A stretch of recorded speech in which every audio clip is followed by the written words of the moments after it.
सामने बहुत ही दर्दनाक घटना जहाँ पे डॉक्टर महिला के साथ दुष्कर्म का मामला सामने जहाँ पे महिला सुबह सुसाइड कर लेती है। इस घटना को आप कैसे देखते नहीं, हैं? मैंने महाराष्ट्र के सुबह ही घटना, सातारा की घटना का जो है वो देखा, और जिस तरह से डॉक्टर महिला ने अपने हाथ पे उस पुलिस ऑफिसर का नाम लिखा, एक सुसाइड नोट जोड़ा, कहीं न कहीं ये सवाल वापस पैदा करता है कि महाराष्ट्र में कायदा सुव्यवस्था की परिस्थिति के ऊपर गंभीर सवाल उठ रहे हैं, क्योंकि पुलिस ऑफिसर के ऊपर ये इल्ज़ाम है। अगर रक्षक ही भक्षक बन गए तो किसके साथ उम्मीद रखना चाहिए।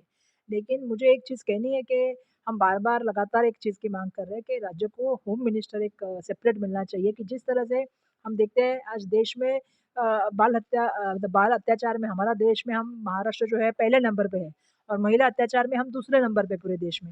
ये कहीं भी हमें अच्छा नहीं लगता है, ये हमारे शोभनीय भी नहीं है।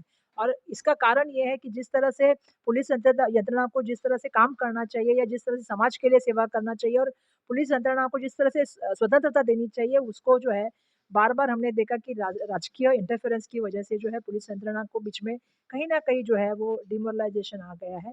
तो मैं अपेक्षा करती हूँ, क्योंकि बदलियों में बड़े पैमाने पे जो है इंटरफेरेंस होता है, पैसे का बड़े पैमाने पे ये होने लगा है। तो इसलिए बार-बार गृह विभाग के ऊपर सवाल उठने लगे हैं। मुंबई में, महाराष्ट्र में, मैंने अभी सुना कि कांदिवली में भी ये घटना हो गई, जहाँ पे एक लड़के ने एक लड़की के ऊपर, उसने ना बोला इसलिए जो है वार किया। काला चौकी में। तो दुर्भाग्यवश काला चौकी में वो घटना हुई, सुबह सातारा की घटना हम देख रहे हैं। तो महाराष्ट्र में चल क्या रहा है? अगर लड़कियाँ कॉलेज में सुरक्षित नहीं है, सड़क पे सुरक्षित नहीं है, बस स्टॉप में सुरक्षित नहीं है, रेलवे में सुरक्षित नहीं है, तो कहीं न कहीं इसके ऊपर हमें सोचना होगा। कई साल से हमारा जो है वो शक्ति कायदा बन के रेडी है, और जो है वो अभी तक महामहिम राज्य राष्ट्रपति के पास जी के पास पेंडिंग है। मुझे नहीं समझ में आता कि आपकी केंद्र में सरकार है, आपकी राज्य में सरकार है, एक मत करके हमने वो कानून पास किया। वो कानून के लिए हमने इतनी मेहनत की, महाविकास आघाड़ी की सरकार में रहते हुए, सब मिनिस्टर, मैं, अनिल देशमुख साहब और महिला बाल, ये सबने मिलके इतना मेहनत करके वो कानून बनाया, अभी वो कानून वैसे ही पड़ा है। तो कम से कम ऐसे कानून तो लगा दीजिए जिससे महिलाओं को सुरक्षित लगे।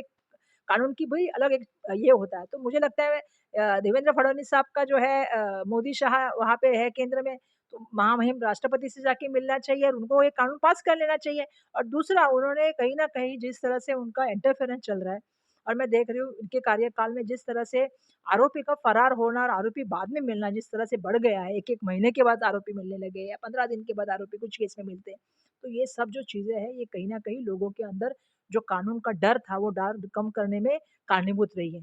तो मेरा ये अपेक्षा है कि रक्षक को भक्षक होने न दें, राज्यों को एक अच्छा सेपरेट जो है वो होम मिनिस्टर मिलना चाहिए, और ये महिला के प्रति जो एक वातावरण हो गया है, जो असुरक्षित वातावरण देने का जो काम हुआ है, उसको सुरक्षित वातावरण देने के लिए समाज को प्रबोधित करें, और जो पुलिस ऑफिसर है उनको स्वायत्ता दें, उनको स्वतंत्रता से काम करने दें। जिस प्रकार से हाथ के ऊपर सुसाइड नोट होते हैं, कहीं न कहीं दुर्भाग्य, लेकिन गृह विभाग ने इस पे इंक्वायरी की जांच की और जो पुलिसकर्मी को सस्पेंड कर दिया। क्या आपको लगता है इतना सक्षम है कि और भी इस पे कड़ी कार्रवाई नहीं, की जाए ताकि देखिए, फास्ट ट्रैक में मामला चलाना चाहिए? किसी की जान गई है, बिल्कुल सही।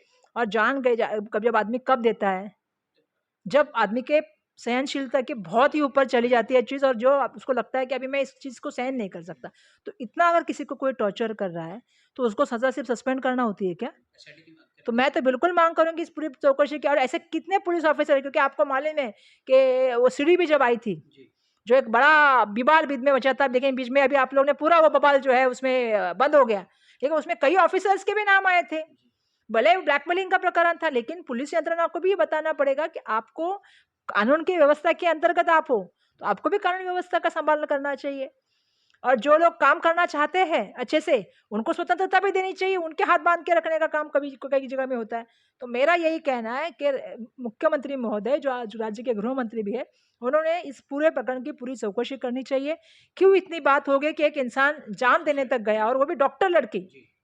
तो इसकी पूरी जानकारी होनी चाहिए। सस्पेंड करने से मामला खत्म नहीं होगा। इसकी जाँच एसआईटी से करें।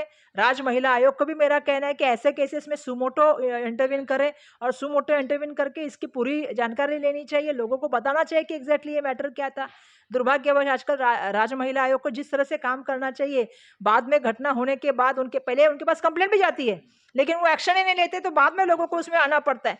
एक लड़की गुजरने के बाद आप 1 साल तक मीटिंग करते हो, उसका कोई फायदा नहीं है। जब वो इंसान कंप्लेंट करता है, जैसे हगौने केस की बात है, याद है मुझे कि पिछले 2 महीने पहले भी एक मीटिंग मुख्यमंत्री जी के पास हुई थी। लेकिन मेरा कहना ये है कि जब उनकी बड़ी देवरानी का जब कंप्लेंट आया था, तभी आप एक्शन लेते, तो आपको इतना एक जान जाने तक आप लोग शांत में बैठते हैं। एक जान की कीमत बहुत होती है। किसी फैमिली के लिए आप सोचिए, किसी बेटी के लिए आप सोचिए कि पूरा जिंदगी उसका जो है सपने पूरे चूर हो जाने का काम होता है। धन्यवाद। चलिए।